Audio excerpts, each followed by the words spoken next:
Hello everyone, and welcome back. I felt, with The Mandalorian Season 2 right around the corner, I might as well make my review on The Mandalorian Season 1. Basically, the way I have seen The Mandalorian is what the Wonder Woman was after Batman v Superman. Wonder Woman was seen as this masterpiece, even though it was a mediocre film, only because it followed a horrific film. The Mandalorian has followed such a travesty that it has been well received. And I will not lie, I do enjoy it. However, let's get into my review. I love the opening scene from The Mandalorian. It introduces you to a much darker aspect of the Star Wars universe. The hunting down of human lives for profit. And the first packed shot is in a bar, somewhat reminiscent to the famous multicultural cantina scene.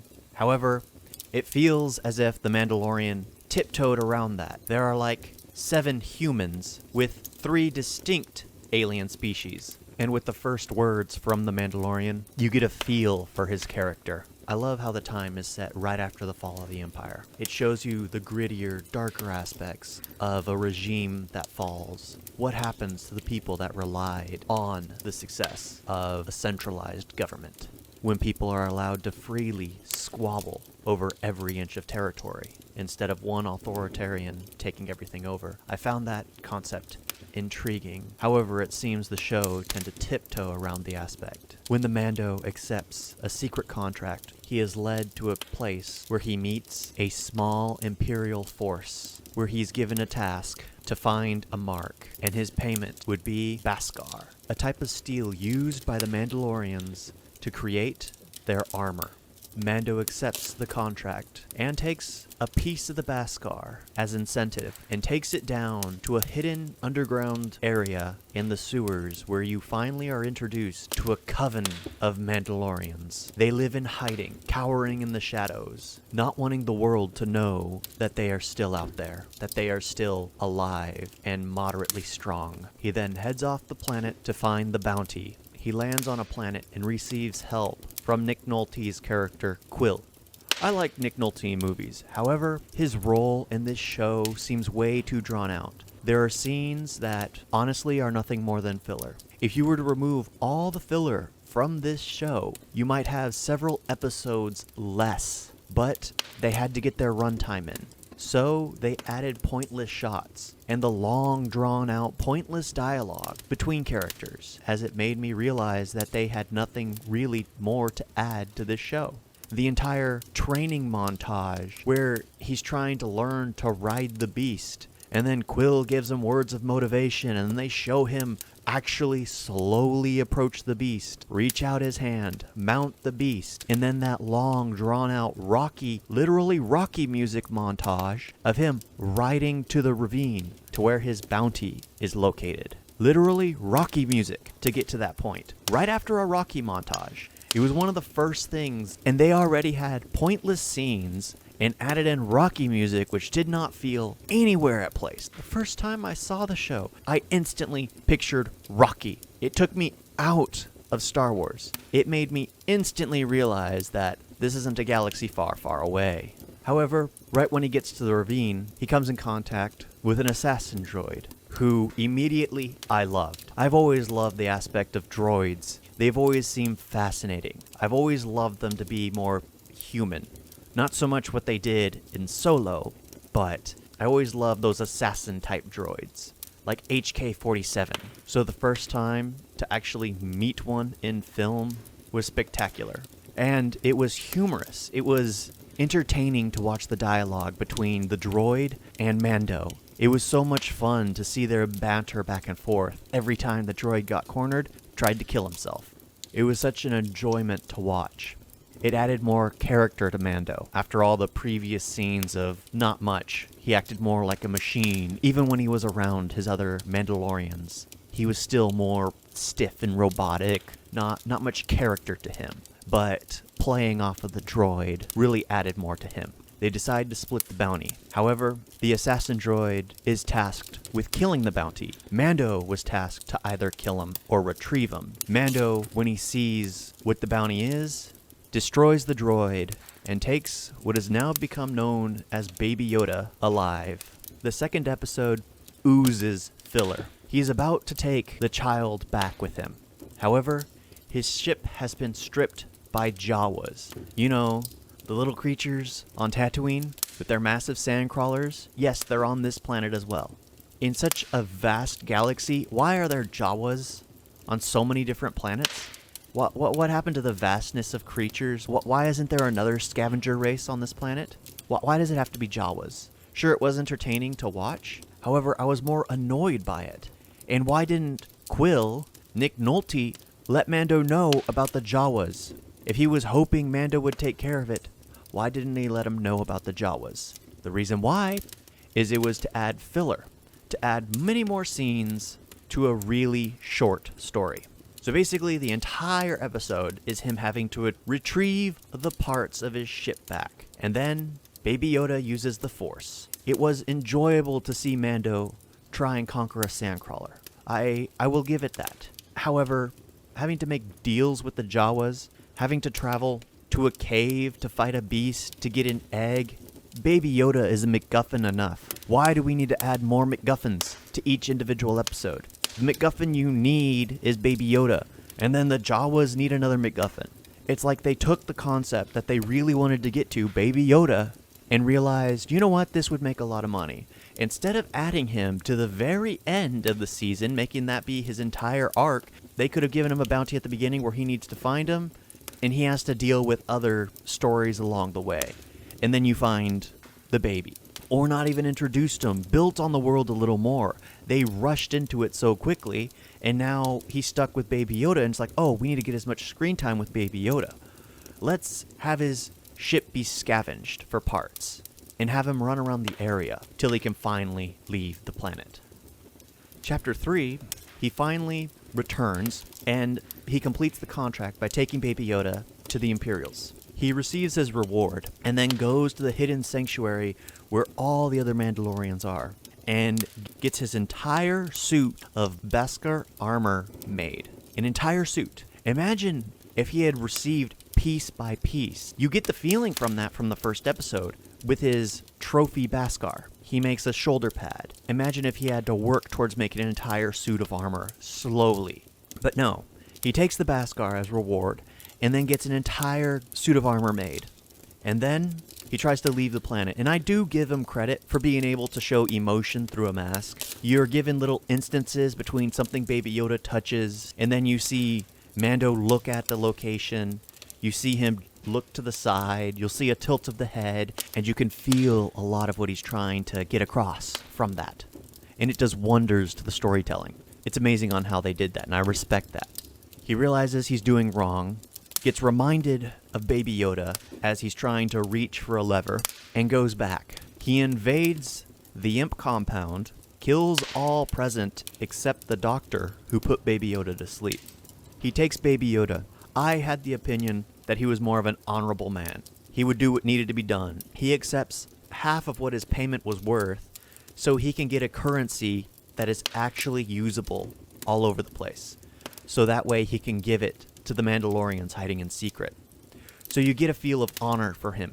However, after he takes the contract back, after he takes Baby Yoda back, instead of leaving his payment behind, his full suit of armor, which I feel would have been more honorable, or even giving it to the Mandalorians because he did not feel comfortable wearing something he obtained dishonorably, would have made more sense than him keeping it and leaving with it.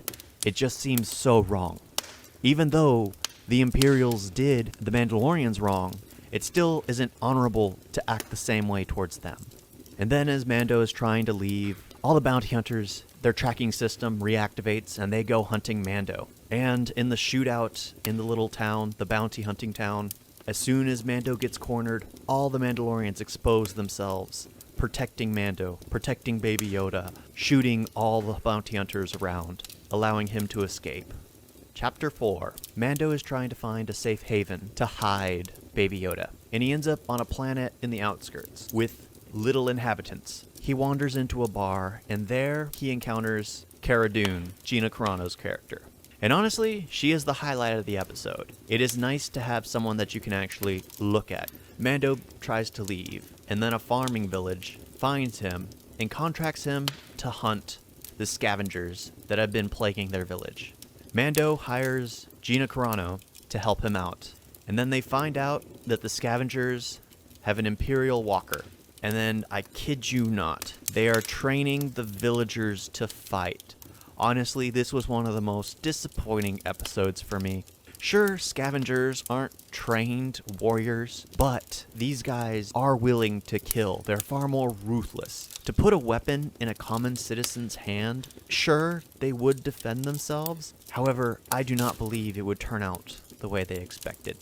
I did like the fact that all they had to do was take out the Imperial walker, and then the rest scattered, because when your big guns are gone, you lose your momentum.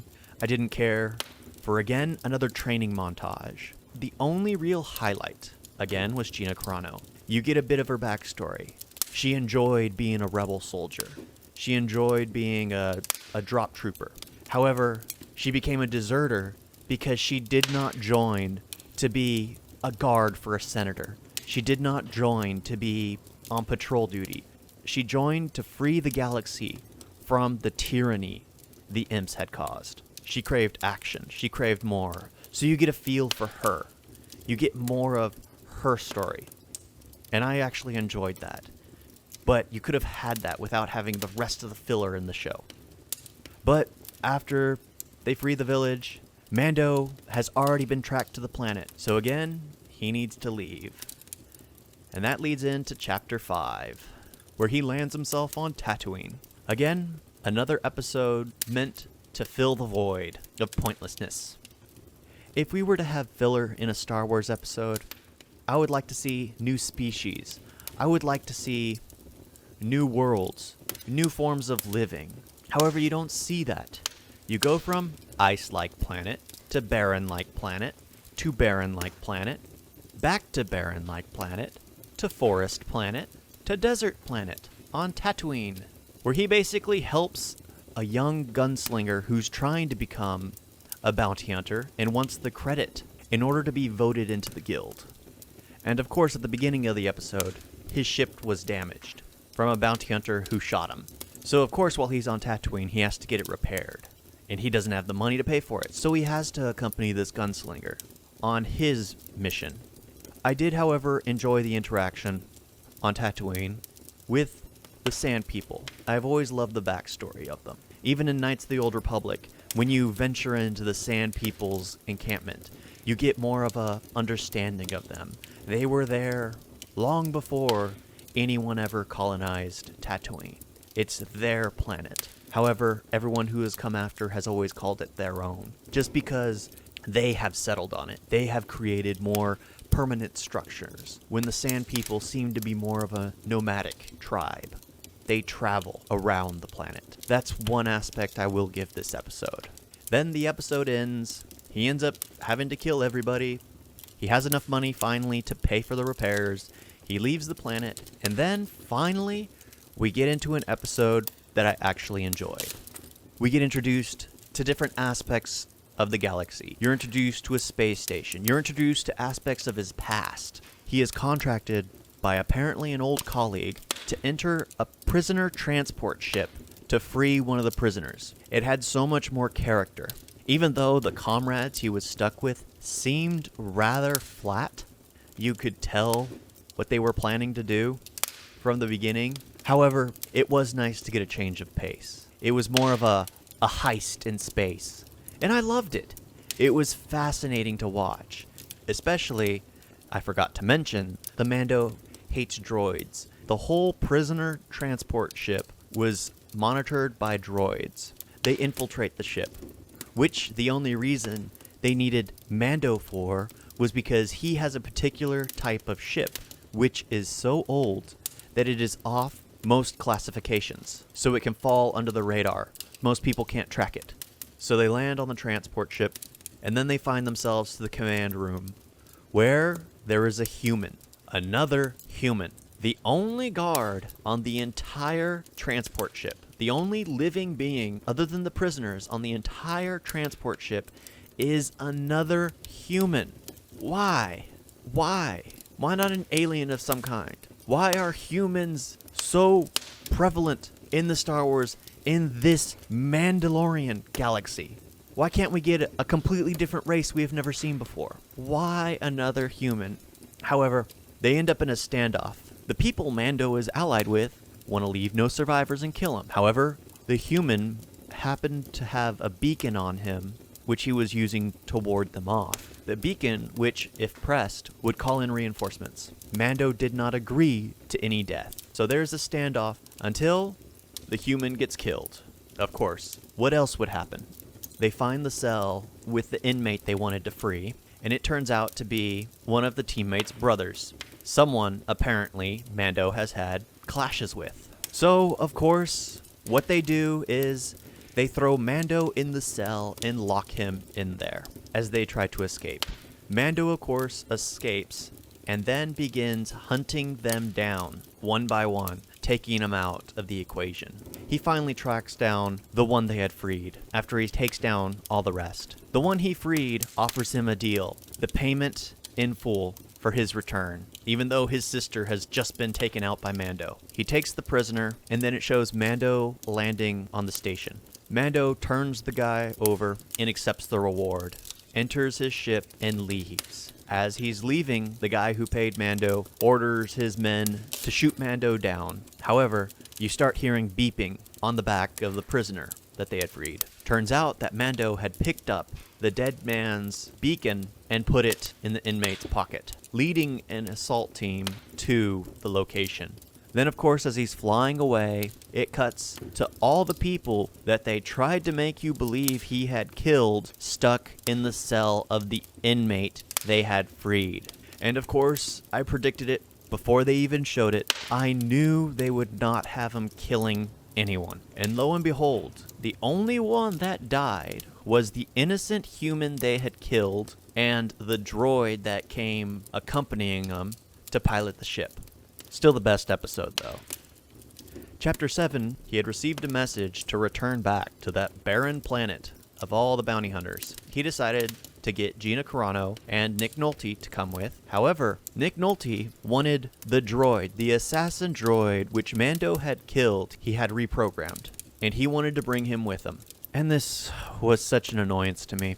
I kid you not, they had another montage explaining on how they trained the droid. It's a droid. It is programmed. Sure, it can develop a personality, but it is programmed. If it is programmed to pick up the butter, it will know how to pick up the butter. It doesn't need to train to pick it up. It knows how to pick up the butter. It's like every scene with Nick Nolte. They realized, oh, we've got this great actor. We need to add more shots. Let's just have more pointless scenes with Nick Nolte. However, he gets his crew, lands back on the barren planet, and is met by Carl Weathers, the handler of all the bounty hunters. And on their way back, he ends up killing the 2 bounty hunters he had with him, because apparently it was supposed to be a double cross, so that way they could free their planet from the Imperial Legion that had taken over after Mando's revolt and kidnapping of Baby Yoda. They plan to do a double cross, turn in Mando and Baby Yoda over to the original contractor. However, Grand Moff Gideon shows up and kills everyone. The Imperial commander, the stormtroopers, the plot armor saves Mando, Carl Weathers, and Gina Carano. Baby Yoda is nowhere to be seen because he was left behind with Nick Nolte, who headed back to the ship, who died on the way there, and Baby Yoda was taken by 2 troopers. Leads into Chapter 8. There is some humorous banter between the 2 stormtroopers who have taken Baby Yoda, and a joke at their targeting as they try to shoot a rock as target practice, and both of them keep missing. It was entertaining to watch, to see them banter back and forth, to try to rationalize why Moff Gideon would kill an entire group of stormtroopers just as a statement. It was entertaining. Mando, Carl Weathers, and Gina Carano all try to find a way to escape. However, they're pinned in Grand Moff Gideon tries to give them a deal, and of course, as a villain, he has to give them time to make a decision for themselves. During that time, they try to formulate an escape plan. The assassin droid finds Nick Nolte's body and decides to go protect Baby Yoda, and hunts down the 2 troopers that killed Nick Nolte and took Baby Yoda. He kills them, jumps on the speeder, and decides to join Cara Dune, Carl Weathers, and Mando in their fight for survival. The assassin droid has the equipment to create an escape route, and as the whole place is burning down due to a flamethrower, Mando is laying on the ground with his head bleeding, and he decides to take one for the team. He cannot move, and he is not allowed to take his mask off around others, so he stays behind. However, the assassin droid stays behind as well, and begins to take off Mando's helmet. Mando refuses, however, the droid reminds him that he is not a living being. Takes off his helmet, and then adds the gel to stop the bleeding on his head and help close the wound, and then guides him out through the sewers, only to stumble across the remains of many dead Mandalorians. It turns out that they were purged shortly after Mando's fleeing of the city. Mando talks to the head Mandalorian, who I do not believe is Mandalore. However, I could be mistaken. They never truly mention her as Mandalore. It would have been cool if she was. It would have been nice to see Mandalore trying to join all the clans together. However, I digress. You see her, she's smelting down all the armor for its Beskar, and creates a trophy for Mando to put on his shoulder.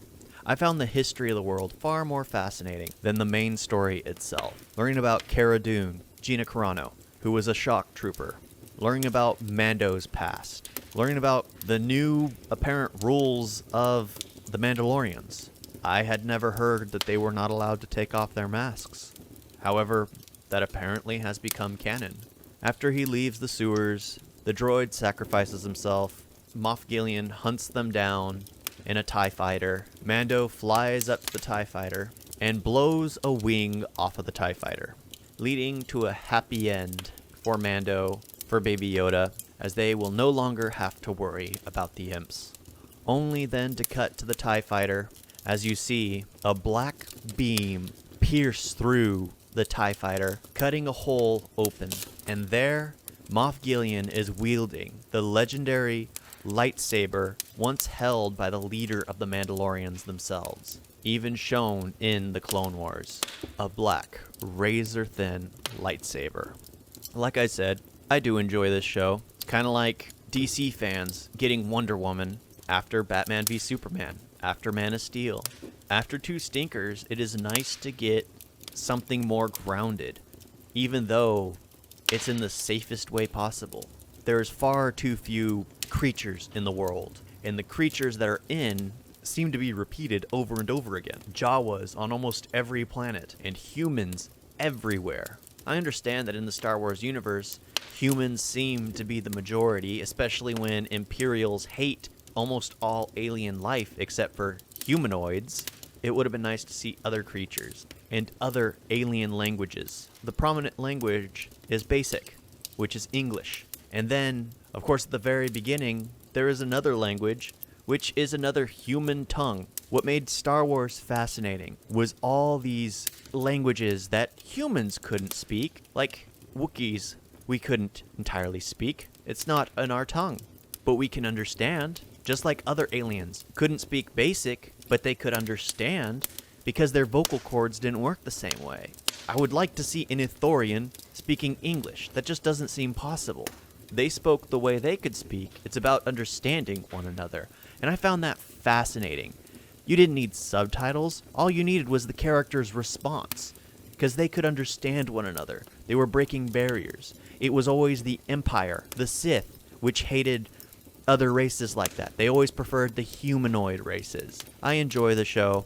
I just really wish there was much more. There could have been much more. But they took the safest route, because a lot of Star Wars fans have up and left. A lot of Star Wars fans do not care for it anymore.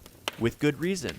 They put a tyrant in charge who had no care for the universe, no real understanding of the fandom, and decided to politicize it.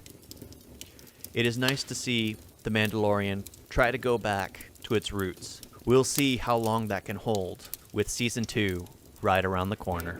Alright, thank you all for watching, and I'll see you in another video. Toodles!